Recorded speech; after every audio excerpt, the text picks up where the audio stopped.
All right, welcome everyone to In the Driver's Seat, together with Steven Kohnke and then myself, Simon Zryd. We are the host of this podcast, and our goal is to really bring the conversation of building a valuable and ultimately sellable business front and center to business owners while they're in the growth stage, while they're working on their business.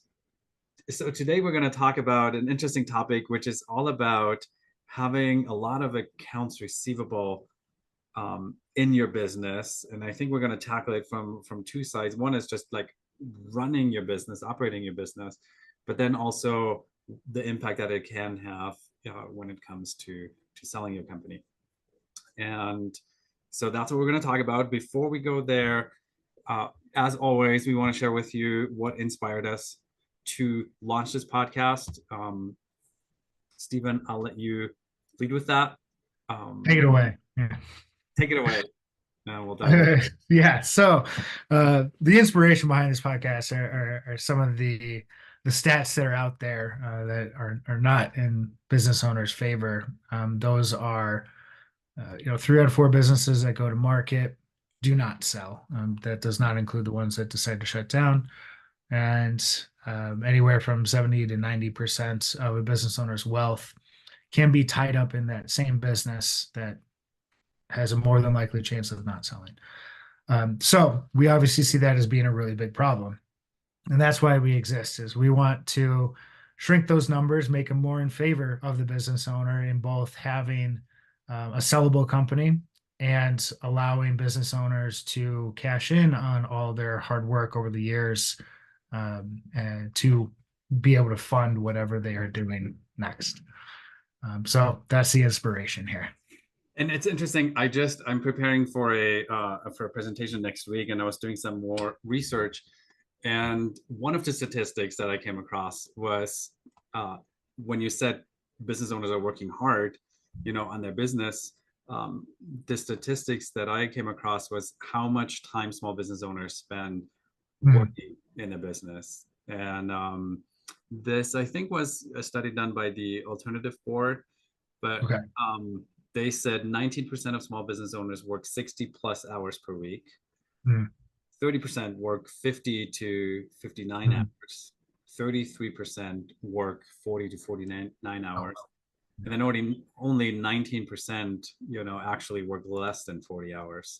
So, just to also say, okay, not only might you not be able to reap the benefit of what you've built, but you've also put in a lot more hours than like your average employee on top of that. So dollar sacrifice, but then also time sacrifice is huge. Anyway, I thought those are scary statistics, but I think from a lot of clients that come to us in the beginning, probably still true statistics, I would say. Yeah. Oh yeah, for sure. I can relate to that. So, okay, so let's talk about this interesting phenomenon when it comes to, maybe we'll start on the valuation side first and then go a little bit into when you're doing current operations. So this phenomenon that there is, that if you have a lot of money that is in accounts receivable that you essentially need to collect on, that it actually drives down the amount of money that you can sell your business for. And I mean, on paper, it makes sense, right? So do you want to talk a little bit about why that is?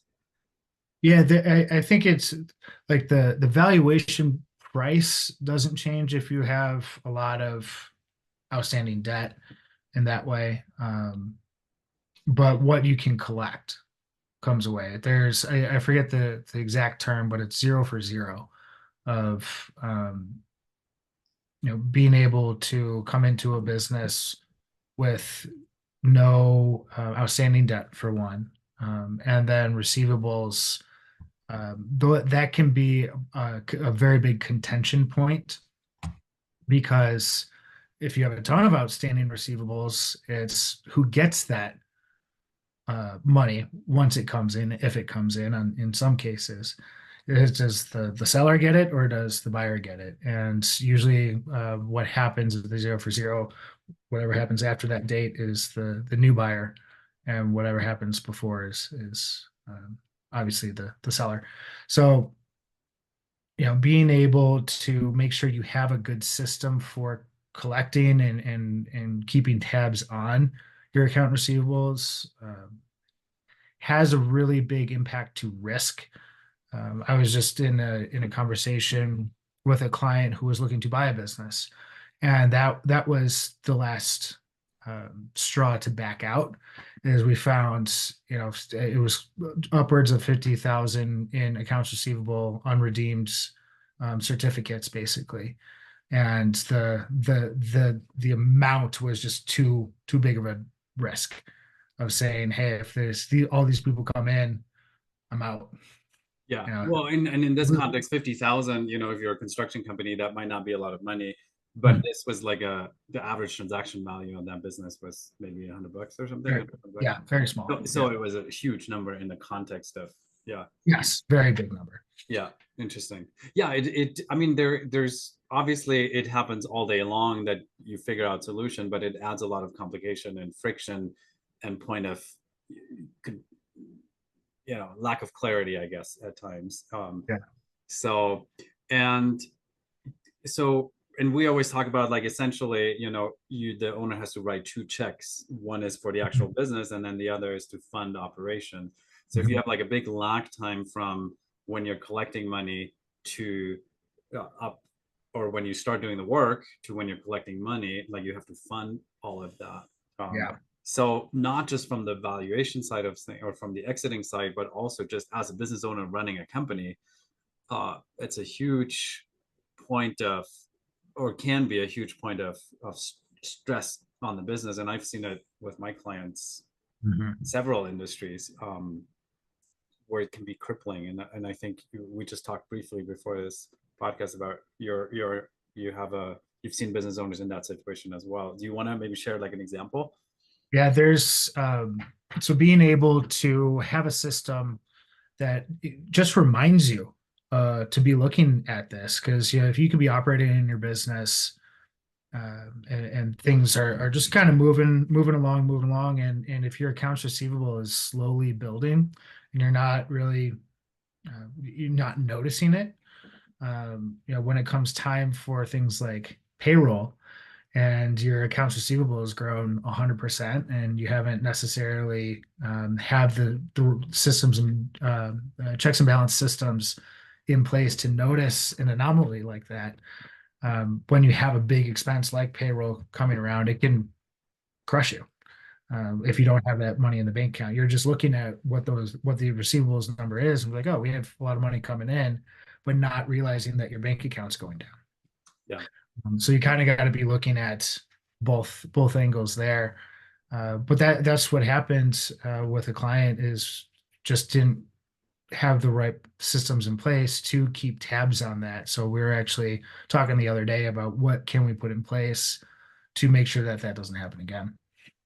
Yeah, and I think with that, there's still some companies out there that run on cash basis, for example, or that run on accrual, but are not, like you're saying, not really paying attention to the numbers. And depending on the volume that you're doing, Yeah. it can have a big impact pretty quick. I and sometimes what causes it, right, is just an owner being caught up in a different project and hasn't looked at the reports for just a few weeks, for example. And then sometimes it's like literally technical things like email delivery, invoices are not going out, or cash, or you moved and you're not collecting checks, or it doesn't get forwarded, and all of a sudden, and yeah, a lot of businesses, if you're not collecting money for a few weeks, that can be a big impact. They can make a big impact. Yeah, it's those little logistical things that sometimes you don't even notice how big of an impact they can have. But if you have 100 vendors that you're collecting checks from, it can be tough to find those anomalies with just that sheer volume. So yeah, we have checks, we're depositing them, or getting invoice paid or whatever. So it can be like the really small things that will really have an impact. And it really, for this particular client, it didn't click until like week 3 or 4. It's like, huh, I haven't deposited checks in a while. I wonder what's going on. And that's when this kind of came to fruition. And it, it put a lot more stress on the business than what was necessary for sure. So, and it was just a logistical error. Yeah, sometimes it's that. One of the clients that I've worked with a few years ago, they got into a situation where it was more uh, because of how the industry worked. So they were like a refurbishing company, refurbishing computers, um, electronics, let's say it like that. And so they had to buy electronics upfront, pay for it right away. Then they had in-house techs to refurbish it, and then they would sell it in the marketplace through Amazon Marketplace, Walmart, different places, Rakuten. And but their payout schedule wasn't sometimes 30 days, 20 days later. So they had Mhm. to fund, they had to pay up front, then they had to fund all the labor, then they would sell it, and then they wouldn't get paid. And I think our volume,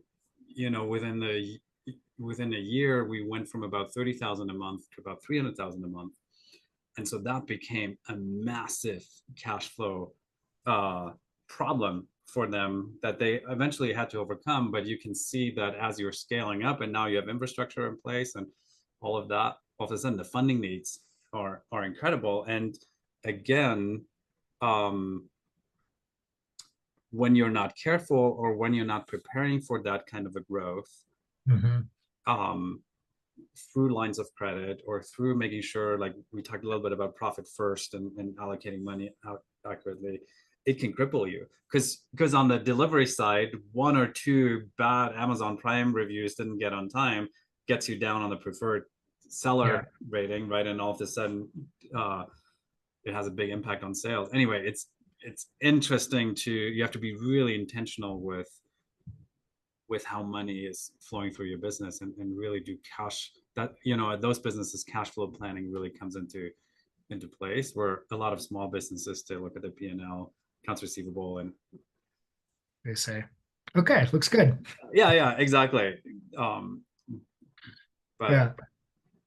That it reminds me of someone else I'm working with. They have a similar model where they will um, buy a product, and a client will come to them and say, "Hey, we want 20,000 name tags or lanyards." I'll say that. And so they go off and they order the 20,000 lanyards, and they collect 50%, sometimes 25% up front from the client, and then they have to float. Sometimes the delivery on that product can be 2, 3 months, depending on the product, or if not longer. So they pay for it 100% up front, and then the way it's worked out in their contracts is they get paid on the back end the rest of the money, and they got to figure out how to float those yeah 2, 3 months of operational costs yeah without the money in the bank, which is tough yeah for a lot of owners when the model is structured that way. I mean, I think obviously, this is true in a lot of industries. Where in construction, you have the material cost that you're trying to, roofing, window insulation, whatnot. Yeah. You have to purchase the materials first before you can do the job. So you're trying to collect enough money up front to pay for that, so that you're minimizing that cash flow gap. So, for a business owner, I guess in this scenario, the ideal situation is you collect all the money up front, right? Yeah. So that would be ideal. Like, and 100%. in certain ways, for certain, if you're a software, SaaS company or whatnot, or I would pay coach or whatnot, you can Mm. technically do that. Um, in the absence of that, if that's not able, what should a business owner shoot for? What are some strategies to kind of like mitigate the risk they have with uh, a growing accounts receivable balance? I think there's um, probably two different ways to look at it. It's sort of how you mentioned, try to collect more upfront, maybe not all, but more. So if you can change your net terms to, um, or not net terms, but how much the deposit is to 75%, and then shorten the net terms after delivery of the product, that can help. There's other strategies that I'm working with some clients on how can we incentivize our customers to pay early or just simply on time, because that can be an issue with if you have a bunch of accounts receivables, people don't always listen to net 10 or net 15. It's like, yeah, we're good. We'll wait till It net just 30. sits on someone's desks. Even. I mean, they're having their own cash flow problems that they need to manage, right? But on the receiving side, you want to pay as late as possible. Right. Yeah, yeah, exactly. So there's that dynamic. The competing needs there. Yeah. So yeah, I mean that's one strategy that we're actively working to deploy is how can we incentivize rather than penalize. That's the other side of this of saying, hey, if it's net 10 and you pay us on net 11, it's a 2% charge fee, late penalty. So we wanted to take more of an incentivization approach and really saying, hey, we'll knock off or we'll credit you back to your account a couple $100 or whatever. So in like a rebate way, which can be sometimes incentivizing for customers, especially if they're doing repeat business, as they might be able to build up a little bit of a bonus basically. So that's one way we're looking to incentivize earlier payment, but really just trying to work in the conversation of collecting faster, paying slower, like you're kind of talking about. Yeah.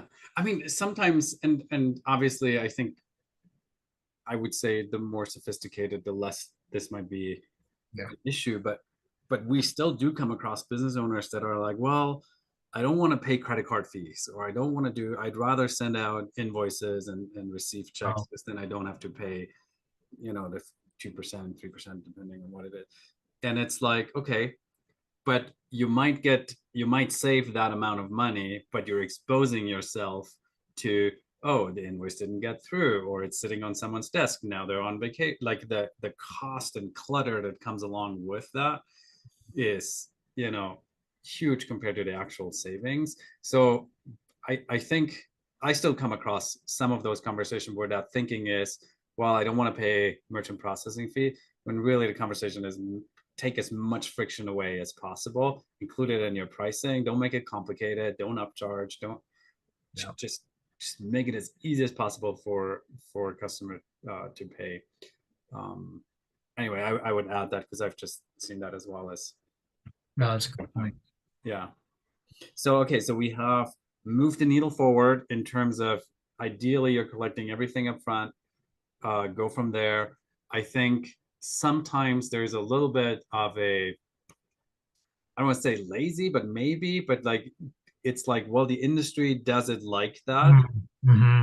And so you're just defaulting to that's how you're collecting payment. And you can, with a good script, with a good explanation, you can interrupt that and not have it impact sales negatively. So, don't follow the herd in that regards, like what works for your business. If you cannot collect everything up front, move it as far over to collecting as early as possible. And then I guess and then the last thing that you mentioned is just really staying on top of your outstanding balances, not just, what's accounts receivable, what's that balance look like, but what's in the 30 days, 30, 60 days, 90 days, and make sure that with your bookkeeper and accountant, you get like very detailed reports on where you're at, so you can catch it really soon if the weight shifts a little bit. Yeah, great points. Good. Anything you want to add, or does that? No, I think that summarizes cash flow in that way. It's something that, depending on the industry, you can really struggle with, or it might not be that big of an issue. But it's absolutely something that an acquirer will look at on the balance sheet. What is your accounts receivable, accounts payable, and any other balances like that. So as it relates to value, it's a really important conversation, regardless of what industry you're in. Yeah. And really quick, I think what I've seen and what we've talked about is like the value is one thing, right? But you can technically do the math, but it's again that friction point of someone just walking away from it, and your business might still be valuable and maybe sellable, but then it takes 2-3 attempts, which adds 6, 12, 18 months to your sales cycle if that's not really clean, right? So it's that conversation of, yeah, can you maximize the value, but how quickly can you get it out? And the cleaner it is, the better. Less risk there is, the faster that Yeah, transaction. exactly. All right, cool. Cool. I think we'll wrap it up here. Thank you guys for listening in, for tuning in. As always, we try to bring relevant conversations to you as a business owner. Both Steve and myself are certified exit planning advisors, certified value builders, and in these conversations basically all week long. And so we just want to bring very practical insights to you guys. So we're looking forward to seeing you next week. Thank you. All right, thanks.